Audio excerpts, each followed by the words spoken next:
to do something about Via. Calm down, Nino. We don't have to do anything. So, hayaan na lang natin siya. Yes. In fact, that's my strategy. Hindi alam ni Via yung ginagawa niya. We just have to let her keep pretending. And siya na mismo yung gagawa ng way para bumagsak siya. But what if she brings Pacifica down with her? Hindi mangyayari yun. Via, Edward, a word.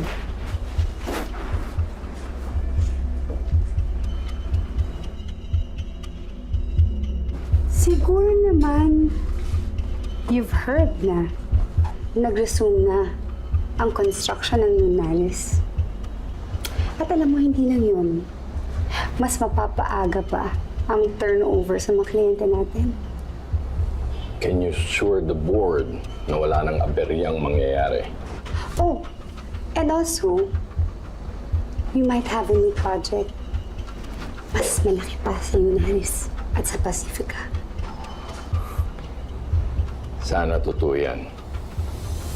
For your own sake.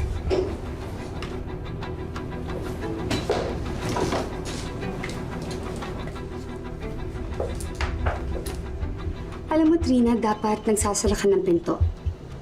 Para hindi ka naman naririnig ng buong opisina. You're right. Kung ano-ano kasing peste ang nakakapasok. Tigilan mo na ang paglason sa isip ng mga board members at stockholders natin. Di ba yun naman ang specialty mo? Tulad ng ginawa mo sa daddy ko. Magkatrabaho na tayo, Trina. At pareho lang naman ang gusto natin eh. Ang mapalago at mas maging successful pa ang Pacifica. Hindi tayo magkapareho. As far as I'm concerned, amag ka lang sa kumpanyang ito. Pag ako hindi mo tinigilan,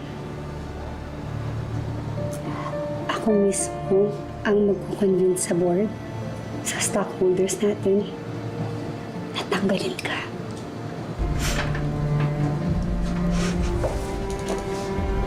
At sino naman ang paniniwalaan nila?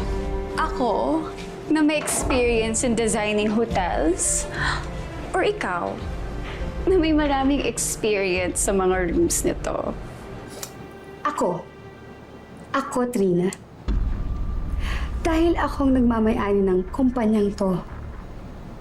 At ikaw isa kang lonely, bitter, na nepo baby. Alam naman ng lahat na dahil lang yun sa apelido mo. Have a nice day.